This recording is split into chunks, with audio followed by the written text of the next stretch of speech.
बोलिए गुरुदेव भगवान की जय। आज प्रश्न आया है कि मानव शरीर का रोग और रोग का भोग, ये इस विषय में बात करनी है। तो देखिए, बात ये है कि प्रत्येक जीव का रोग का भोग का अंत तो होता ही है। रोग आता है तो कोई न कोई भोग है। भोग कहाँ से बनते हैं? कर्मानुसार। जैसे जैसे आपके कर्म हुए उसी प्रकार से भोगों की शुरुआत होती है। अब कर्म अच्छे कर्म करेंगे तो अच्छे कर्म के अच्छे भोग होते हैं और बुरे कर्मों का भोग बुरा ही होता है। भोग करने के लिए जब तक उसका समयावधि पूरी नहीं होती है तब तक वो निरंतर भोग चलता ही रहता है। उसमें आप औषधि लें, कुछ भी उपाय करें, किसी भी प्रकार से किसी की शरण में पहुंचें, जब जिस दिन भोग का अंत होगा उस दिन ही उसी क्षण आपका भोग समाप्त हो जाता है। इसके लिए प्रत्येक व्यक्ति को अपने कर्मों पर ही ध्यान देना चाहिए। अच्छे कर्म करो, अच्छी सोच रखो, लोगों के साथ अच्छा व्यवहार करो, अच्छे से अच्छी मंत्रणा करो, जिससे कि लोगों का कल्याण हो। और धर्म के कार्य करने से भोगों का अंत होता है। आप जितना धर्म बढ़ाएंगे उतना ही आपका बुरे कर्मों के भोग जो हैं वो समाप्त होते जाएंगे। अच्छे कर्मों के भोग आपके लिए आते जाएंगे और अच्छे कर्मों के भोग भी एक समय सीमा पर भोग पूरे होने पर समाप्त ही हो जाते हैं। अतः भगवत चिंतन करते हुए, कीर्तन करते हुए, ध्यान करते हुए, परमात्मा का ध्यान करते हुए अपने अच्छे अच्छे कर्मों को करते रहना चाहिए। भगवान कहते हैं कि न तो किसी के साथ द्वेष करना चाहिए, न किसी के साथ विद्वेष करना चाहिए, न किसी पर हंसना चाहिए। यो न हर्षति न द्वेष्टि न शोचति न कांक्षति। मतलब किसी को देख करके, या जैसे कोई शरीर में अपंग है अथवा विकृति है उसके शरीर में, और उसके शरीर को देख करके बहुत से लोग हंसने लगते हैं। तो ये भी व्यंग नहीं करना चाहिए, उसको देख करके हंसना नहीं चाहिए, क्योंकि ये उसका भोग है। उसने पिछले प्रारब्ध में जो भी कुछ किया है उसी का तो उसको प्रारब्ध मिला है, वो उसी को वो भोग रहा है। आपका अच्छा है, आप अच्छा भोग रहे हैं, तो इस समय आप अपने अच्छे को देख करके किसी के बुरे को देख करके नहीं हंसना चाहिए, न उसकी आलोचना करनी चाहिए। अगर आप आलोचना करते हैं, उसको देख करके हंसते हैं, तो इससे आपका प्रारब्ध बिगड़ता है। हमेशा ये प्रयास करिए कि सर्वे भवन्तु सुखिनः सर्वे सन्तु निरामयाः। सभी सुखी हों। अपने अपने कर्मों को तो प्रत्येक व्यक्ति भोग रहा है। आप किसी के साथ कुछ नहीं कर पा रहे हैं। आप कितने भी धर्मात्मा, ठीक है, आप कितने भी धर्मात्मा हैं, लेकिन आप किसी का दुख दूर नहीं कर सकते। जब तक उस व्यक्ति का अपना स्वयं का भोग है वो समाप्त नहीं होता है, तब तक उस पर कोई दया नहीं कर सकता। दया तभी होगी जब उसका भोग समाप्त होगा, और भोग समाप्त तब होगा जब वो अपना भोग को भोग लेता है। समझ में आ रही है मेरी बात? ये सब प्रकृति, ये सब व्यवस्था है परमात्मा की। ऐसा अगर नहीं होता तो सभी धनाढ्य होते, गरीब कोई होता नहीं, कोई किसी भी प्रकार का दुख नहीं भोग रहा होता। अच्छे अच्छे करोड़पति लोग आज के समय में देखिए कि वो भी नाना प्रकार के कष्टों से, नाना प्रकार के दुखों से परेशान है। धन है, सब कुछ है, लेकिन नहीं, धन से सब काम नहीं हो सकता है। धन अपनी जगह पर है, धन से काम बहुत से होते हैं संसार में आकर के। ऐसी बात नहीं है कि धन से काम नहीं होते हैं। धन से संस्कार भी सुधर सकते हैं, धन से आप पुण्य प्राप्त कर सकते हैं, लेकिन तभी आप पुण्य प्राप्त कर पाएंगे जब आपके अंदर सन्मति होगी, तभी उस धन का यूज कर पाएंगे। धन की 3 गति कही गई हैं। सबसे पहले दान। अगर आपके पास पर्याप्त धन है, आपकी व्यवस्थाएं सब चल रही हैं, उसके अनुरूप से अधिक है, आप जो चाहें कर सकते हैं, तो उस धन का प्रयोग आप दान के माध्यम से कर सकते हैं। अब दान में क्या है भाई? कोई भूखे हैं, कोई नंगे हैं, कोई गरीब हैं, आप उनका हित कर सकते हैं, आप उनके साथ सेवा दे सकते हैं। कोई बच्चा है, पढ़ने में सक्षम है, लेकिन व्यवस्थाएं नहीं है, तो आप उसको पढ़ाने के लिए भी व्यवस्था कर सकते हैं, धन खर्च कर सकते हैं, जिससे उसका आगे का जीवन बढ़िया बन सकता है। ये सदुपयोग है धन का। आप धन से भोजन की व्यवस्थाएं दे सकते हैं लोगों को, धन से आप वस्त्र दान कर सकते हैं, धन से अन्य दान, तमाम प्रकार के दान होते हैं, वो धन से आप जो है दीन दुखियों की सेवा दे सकते हैं। अगर आपने ऐसा नहीं किया, धन का धर्म में आपने उपयोग नहीं किया और आपका धन इकट्ठा ही बना रहा, आपकी वृत्ति धन को इकट्ठा करने में बन गई, आपको ऐसा लगने लगा कि धन ही सब कुछ है, तो आपकी वृत्ति में अंतर आने लगा, आप धन खर्च नहीं कर सकते, धन को बढ़ाने में लगे हुए हैं, ये वृत्ति आपकी बन रही है, तो आप धन को खर्च कम से कम करेंगे और अधिक से अधिक संचित करेंगे। अगर आपकी ऐसी वृत्ति हो गई है तो ये अच्छी नहीं है। आप समय समय से तो धन की सदगति होगी। धन की पहली गति दान। इस तरह से दान करिए, धर्म करिए। और दूसरी गति होती है दान की। दान के अलावा धर्म के लिए निष्ठावान होना, धर्म के लिए कर्तव्य परायण होना, ये सब जो है धन का प्रयोग होता है। दूसरे, जितना जितना अधिक आप करेंगे उतना उतना ही आपको प्रारब्ध का आगे चल करके प्राप्ति होगी। दूसरे, भोग। आपके पास धन पर्याप्त है, आप के बिना प्रयास करने के बावजूद भी धन बढ़ोतरी में आ रहा है। प्रयास नहीं कर रहे हैं क्योंकि आपकी लाइनें ऐसी प्रकार के बन गई हैं कि वो अन्य मार्गों से धन अपने आप आपके पास घर पर चल के आ रहा है। अब आप दान तो कर नहीं सकते तो धन तो बढ़ेगा। तो उसके लिए ये कहा गया है शास्त्रों में कि कम से कम दूसरा दान नहीं कर सकते हो तो भोग करो, स्वयं पे भोग करो। अच्छा खाइए, अच्छा पहनिए, अच्छी तरह से रहिए। आपने देखा होगा बड़े बड़े पैसे वाले लोग होते हैं और धन इकट्ठा करने में लगे रहते हैं, धन इकट्ठा करने में लगे रहते हैं। अच्छा खा नहीं सकते, अच्छा पहन नहीं सकते, जूते तक नहीं पहन सकते, कंजूस हो जाते हैं, बाहरी कृपणी हो जाते हैं, किसी को 10 रुपए उधार नहीं दे सकते।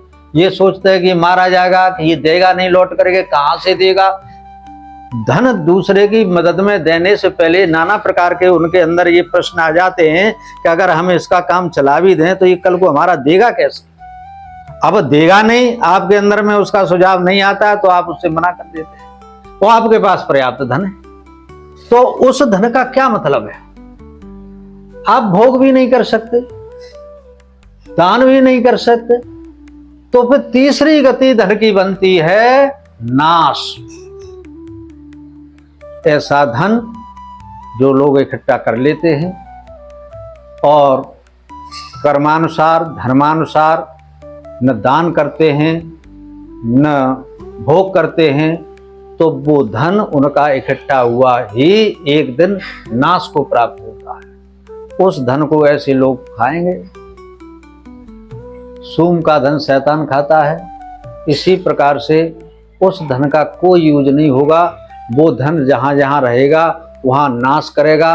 अगर कोई अपने पुत्रों के लिए, जिसके 4 पुत्र हैं, 6 पुत्र हैं, वो धन इकट्ठा करके चला गया और फिर बाद में उसका न तो उसने धन का इस्तेमाल किया, न दान किया, न धर्म किया, न पुण्य किया, और ना ही किसी के काम में दिया, ना ही उसका भोग किया, तो उस धन, जो बचा हुआ धन रह जाएगा, उसका क्या होगा फिर। उसमें विवाद पैदा होगा, उसमें कलह पैदा हो जाएगी और वो धन सर्वनाश कर देता है। ऐसे तमाम उदाहरण है आज जगत में, संसार में। संसार क्या है? संसार एक प्रयोगशाला है, इसमें नाना प्रकार के प्रयोग हो रहे हैं, हर क्षेत्र के प्रयोग हो रहे हैं। आप देखिए तो ठीक, इसमें भाई भाइयों में केवल धन के पीछे, जमीन जायदाद के पीछे, ये सब क्या है। ये सब जानते हैं कि ये धन की व्यवस्था सब कुछ यहाँ की यही है और यही रह जाएगी। आपके साथ केवल वही कर्म जाएगा जिस कर्म को आपने किया है। अतः इकट्ठा करने से पहले आप सोचिए। अब आप कहते हैं, बहुत से लोग कहते हैं कि साहब दान तो हम बहुत करना चाहते हैं लेकिन हमारे पास तो है ही नहीं। ये भी तो कहते हैं कि हमारे पास तो है ही नहीं, हमारे पास तो भारी कर्जा और है ऊपर से, और कहां से दान कर पाएंगे, ये तो बड़े बड़े आदमियों की बात है। तो ऐसी बात नहीं है। आप जब संसार में रहते हैं, आप गृहस्थी में रह रहे हैं महाराज, तो गृहस्थी में रह करके आप कौन सा कर्म नहीं कर रहे, कौन सा गृहस्थी का कार्य नहीं चला रहे। आपके पास व्यवस्था नहीं है, फिर भी आप कहीं से उधार लेते हैं, उसका देते हैं। उधार लेते हैं तो उधार देते भी हैं, उसका पटाते भी हैं। अभी कोई बीमारी आ जाए तो उसके लिए भी पैसा आपके घर में एक भी नहीं है, लेकिन बीमारी आने पर आपको कहीं ना कहीं से इंतजाम करना ही पड़ेगा और उसमें खर्च करेंगे। तो इसी प्रकार से जब उसका हम दे सकते हैं, उससे ले सकते हैं, ये सब व्यवस्थाएं कर सकते हैं, और धर्म के लिए हम ये कह सकते हैं परमात्मा जब हमको देगा तब ही खर्च करेंगे, उससे पहले हमारे पास कुछ भी नहीं है। तो जब तुम संसार के कार्य रह करके चला सकते हो तो क्या धर्म के लिए 100 रुपए उधार नहीं ले सकते? तुम्हें तो देना है। जब 100 रुपए धर्म के लिए ले रहे हैं तो धर्म का देंगे भी, तो इससे आपकी धर्म की रक्षा होगी। और सबसे बड़ा मित्र संसार में अगर कोई है तो केवल और केवल धर्म है। इसका आप प्रयोग करके देखें। आफत काल परखिए चारी, धीरज धर्म मित्र और नारी। ये मुसीबत के टाइम पर इनका प्रयोग होता है, प्रयोगशाला है। ऐसा कोई नहीं है जिसके पास ये परेशानियां नहीं आती। तो उस समय अगर आपने परमात्मा में विश्वास किया है, आपने दृढ़ता से उसके ऊपर श्रद्धा रखी है, तो आपका धैर्य बड़ी से बड़ी मुसीबत में भी डामाडोल नहीं होगा। संसार के जैसे कार्य हो रहे हैं उन्हीं को करते हुए आप उसको भी पार कर जाओगे। आपका धैर्य हमेशा बल देता रहेगा, और अगर आप इससे वंचित रहे हैं तो आपका धैर्य डामाडोल हो जाएगा। और जब धैर्य डामाडोल होता है तो फिर नेगेटिविटी उसके ऊपर सवार होती। जब नेगेटिविटी ऊपर सवार हो जाएगी तो फिर आप ये समझिए कि वो कुछ भी कर सकता है। ऐसे लोग आत्महत्या तक कर लेते, जिनका धैर्य डामाडोल हो जाता है, धैर्य काम नहीं देता, तो जो है उनकी स्थिति भयंकर खराब हो जाती है। और जिनका धैर्य उत्तम प्रवृत्ति का होता है, उत्तम प्रकृति का होता है, तो वो उस बड़े से बड़े संकट में भी हमेशा पार चले जाते हैं। अब दूसरे नंबर पर धर्म है।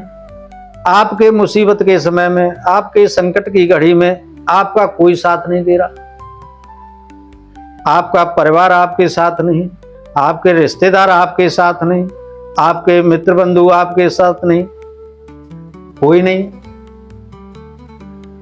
तो ऐसी विषम परिस्थिति में आपका धर्म आपकी रक्षा करेगा, और आपका धर्म ही आपके आगे चल करके आपकी रक्षा करता जाएगा।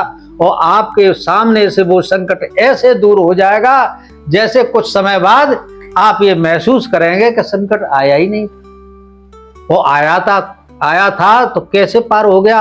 अब ये सब प्रभु की माया है, प्रभु की लीला है। प्रभु ने हमारी रक्षा की उस समय पर। अगर ऐसी रक्षा नहीं हुई होती तो जाने क्या होता, ऐसा सोच लेते हैं। अब तीसरे मित्र है।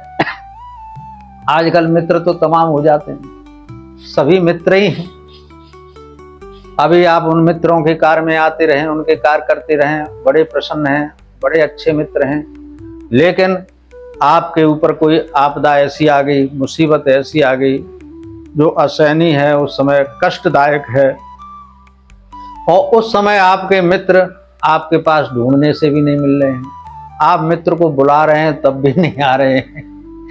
वो समझ रहे हैं कि मित्र संकट में है तो हम इस स्थिति में है नहीं कि उनकी कुछ मदद करें। ऐसा नहीं है। मदद धन से ही नहीं होती है, मन से, वाणी से, कर्म से, उसके साथ सेवा भाव देने से, उसकी बात केवल सुनने मात्र से।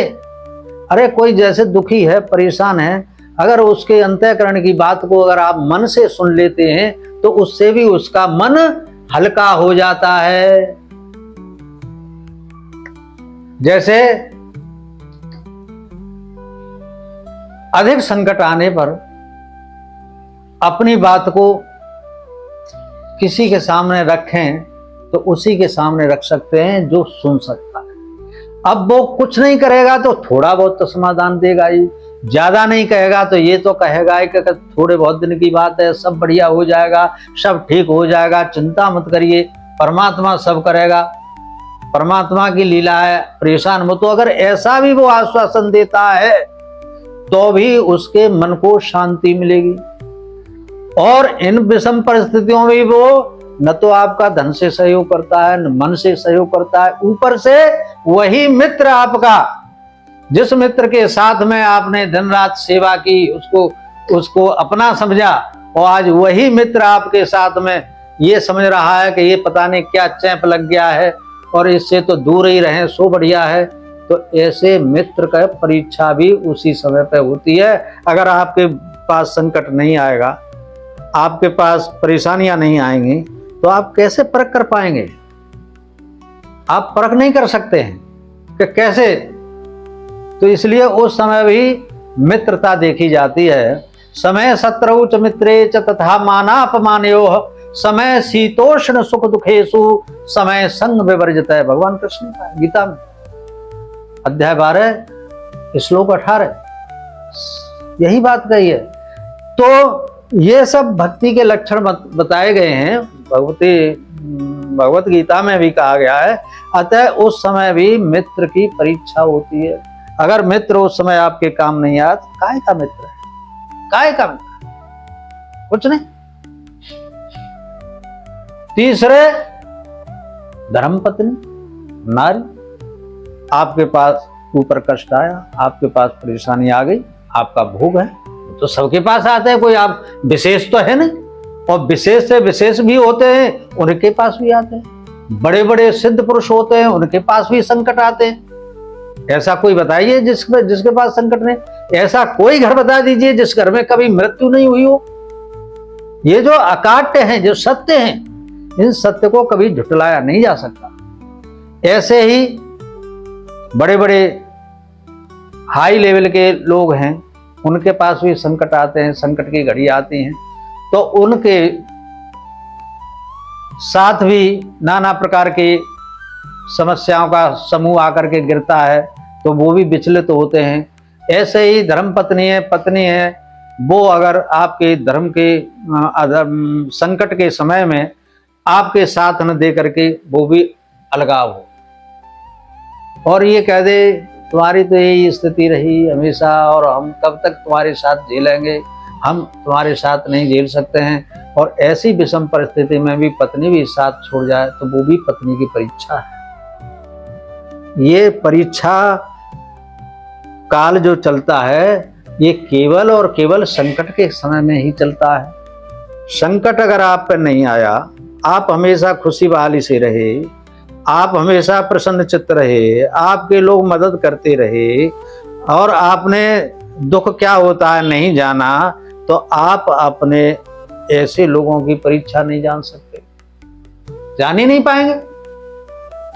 तो ये सब प्रभु की लीला है और ये सब सबके साथ आता है। परीक्षा की घड़ी सबके लिए आती है। उस परीक्षा की घड़ी में ये सब देखे जाते हैं। अतः उसी अनुसार जब आपका कोई साथ नहीं दे सकता है, धीरज, धर्म, मित्र और नारी ये कोई साथ नहीं दे सकता है, तो केवल धर्म एक ऐसा होता है कि धर्म आपकी विषम परिस्थितियों में स्वतः आकर के आपकी रक्षा करे। धर्म पीछे नहीं हटेगा। ये तीन चीजें पीछे हट जाएं कोई बड़ी बात नहीं है, लेकिन आपका धर्म अगर कुछ भी है, अगर आपने धर्म किया है तो धर्म आपका मित्र है और धर्म आपकी विषम परिस्थितियों में आकर के भी आपके सामने खड़ा होगा और आपके सामने ऐसे ऐसे बर्ताव आएंगे कि जैसे आपने कभी किसी से कहा ही नहीं, किसी आदमी को आप जानते नहीं और वो आदमी आपके सामने आ गया और आपके लिए रक्षा की ढाल बन गया, आपका उससे परिचय नहीं है और वो आपके साथ खर्च भी कर रहा है और आपके ऊपर बर्दाश्त रखे हुए है। तो ये सब और अचानक जो हो रहा है ये आपकी मदद धर्म कर रहा है और वही धर्म आपकी रक्षा करता है। धर्मेण हन्यते व्याधि, जितनी भी बीमारियां होती हैं ना, किसी को बुखार आ गया, किसी को लकवा मार गया, किसी को कुछ हो गया, किसी को कुछ हो गया, नाना प्रकार की बीमारी हो गई, किसी का लीवर खराब हो गया, किसी की किडनी खराब हो गई है, किसी के ब्लड नहीं रहा, ये नहीं रहा, वो नहीं रहा, हड्डी टूट गई, हड्डी टूटती है ज्यादा। तो ये सब क्या है? ये सब जो है भोग है, ये सब भोग है। और ये भोग आए क्यों? कि आपके धर्म का अभाव रहा, आपने धर्म किया तो ये भोग धीरे धीरे अपने आप समाप्त हो जाते हैं।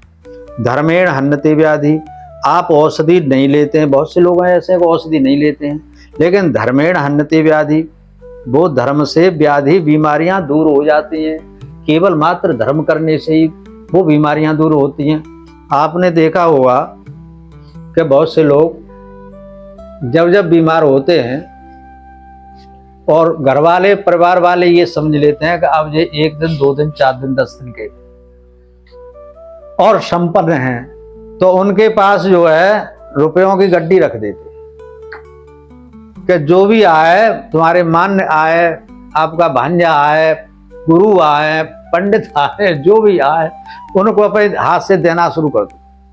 मतलब दान करो, और दान करने से, दान धर्म करने से धर्मेण हन्यते व्याधि, आपका भोग समाप्त हुआ और आप मालूम पड़ेगा आप 10 दिन की कह रहे थे डॉक्टर साहब, अब आप 10 साल बैठे हैं। ये सब कैसे होता है? धर्मेण हन्यते व्याधि, धर्म से ही बीमारियों का अंत होता है। धर्म से ही आपको संसार में आकर के सब कुछ प्राप्त होता है। आपने धर्म संचित किया है, धर्म को बढ़ावा दिया है, तो उसी के अनुरूप आपको सब कुछ प्राप्त हो रहा है। आज आपने जो किया है तो वो कल आपको मिलेगा। आज आपने दूसरे लोगों को गालियां दी हैं, तो आपको भी वो गालियां अगर सुनने वाले ने सुनी नहीं, या तो इसलिए नहीं सुनी कि आप उसकी शक्ति आपसे कमजोर है, इसलिए नहीं सुनी, उसने कान दबा के चला गया, अथवा जानते हुए, ज्ञान होते हुए भी ये सोच करके नहीं सुनी कि ये सब कुत्ते हैं, भौंकते रहते हैं, किन किन का जवाब देंगे, इसलिए नहीं सुनी। तो वो गालियां देने वाला जो होता है वो गालियां उसी के ऊपर आती। अरे भाई, किसी को आप कोई चीज हाथ में देंगे, ऐसे करके देंगे, और लेने वाला ले नहीं रहा है, तो उसको क्या आप फेंक देंगे? वो आपके पास तो रहेगी। ऐसे ही गालियों का आदान प्रदान जो होता है, जो गाली जिसको आप दे रहे हैं वो गाली नहीं ले रहा है, तो वो आपके पास। आप किसी के लिए बुरा कर्म कर रहे हैं, उसका बुरा कर्म नहीं हो रहा है, उसका बुरा फिर भी नहीं हो रहा है। आप निरंतर प्रयास कर रहे हैं किसी व्यक्ति का बुरा करने के लिए, लेकिन उसका अगर बुरा नहीं हो रहा है तो वो बुरा आपको लौट के आएगा, आपके साथ घटेगा। पुरानी कहावत है कि जो दूसरों के लिए गड्ढे खोदते हैं वो उसी गड्ढे में गिर जाते हैं। ये कहावतें हैं, ये अनुभव शास्त्र की बातें हैं। इसीलिए कभी भी किसी के साथ, दूसरी बात वाणी से, अगर आपने वाणी से किसी को बुरा भला कहा, ऐसा समझ करके कहा कि अमुक धन किसी के पास है, अब वो नहीं दे रहा है, प्रयास कर लिया, तो उसके साथ आपने अभद्रता की, व्यवहार किया, ऐसा गालियां दी, बुरा भला सोचा, बुरा भला कहा, लेकिन जिससे भी कहा उसने उसका आपको जवाब नहीं दिया, वो शांत हो गया, तो इसका भोग जो बनेगा महाराज, वो भोगना तो तुम्हें ही पड़ेगा। जिसको आपने दिया उसने लिया नहीं, तो वो आपके पास ही रहेगा। इसलिए जो है धर्म को समझते हुए, धर्म को जानते हुए हमेशा कर्म, मन, वाणी और वचन से अच्छे से अच्छा ही करना चाहिए। ये हमारा उद्देश्य है कि आप जितने अच्छे कर्म संभाल लोगे, अच्छे से अच्छे कर्म करोगे, आपकी गति उतनी सुंदर होगी, आपकी व्यवस्थाएं उतनी सुंदर होगी, आप यह लोक में भी सुख भोगेंगे और अंत में परलोक में भी आपको किए गए कर्मों से सुख मिलेगा। अतः अच्छी बात सोचो, अच्छे कार्य करो और अच्छा व्यवहार करो। अगर ये आप कर्मों को सुधार लेते हैं तो इसके साथ में यही आपका तप है, यही आपकी पूजा है, यही आपका पाठ है। इसी पूजा पाठ के करने से ही आपका कल्याण निश्चित रूप से होता है। अतः आपने धर्म का साथ नहीं दिया, धर्म को अपनाया नहीं, आपने धर्म के मर्म को समझा नहीं और आपके पास जो भोग आए, नाना प्रकार के भोग आए, आपके क्षमता से बाहर के भोग आए, आप भोग नहीं पा रहे हैं, तो फिर उस समय आपकी धर्म रक्षा नहीं कर पाएगा, पाप आपके ऊपर हावी हो जाएगा, तो वो भोगना ही पड़ेगा। तो इसलिए अनुभव शास्त्र ये कहता है महाराज कि पुण्य की जड़ पाताल में हरी होती है, पुण्य की जड़ पाताल में हरी होती है और पाप की जड़ अस्पताल में हरी होती है। अस्पताल में क्यों जाता है आदमी? अपनी राजी से जाता है। अरे डॉक्टर को कोई दुआ सलाम करने तो जाता नहीं है, ठीक हो जाए उसके बाद बताने के लिए तो जाता नहीं है डॉक्टर के पास, हम आपके कृपा से और हम ठीक हो गए। ऐसा नहीं मानता है। क्यों नहीं मानता है? वो ये जानता है कि डॉक्टर बड़ा ठग है, हम बीमार हुए, इसने तमाम पैसा खर्च करा दिया, तमाम फीस ली, ये किया वो किया, तो वो नहीं। और डॉक्टर भी जानता है कि इनका पाप बना तब जहां हमारे पास आए। तो पाप की जड़ अस्पताल में हरी होती है, पुण्य की जड़ पाताल में हरी होती है। तो आप कौन सा सुनेंगे? हमेशा ऐसी चीज सुनिए जिससे सुविधा भी हो, लाभ भी हो, एलोक भी सुख हो, परलोक भी सुख हो। तो ऐसा मार्ग अगर है तो वो है केवल और केवल धर्म का मार्ग। अनुभव करके देखिए, आप संसार में दुनिया भर के प्रयोग चल रहे हैं, हर घर में नया प्रयोग चल रहा है, हर समाज में नया प्रयोग चल रहा है। हर प्रयोग से आप अनुभव करिए और समझिए, और सारा अनुभव तो अपने ऊपर ही होता है। आपके जीवन लाइफ में कितने उतार, कितने चढ़ाव, कितनी परिस्थितियां, कितने अपने, कितने पराए, किसने क्या किया, किसने क्या दिया, ये सब सारे अनुभव आपके पास होते हैं। तो ये होते आपके कर्मानुसार ही हैं। प्रेम से बोलिए वृंदावन बिहारी लाल की, भगवान की जय।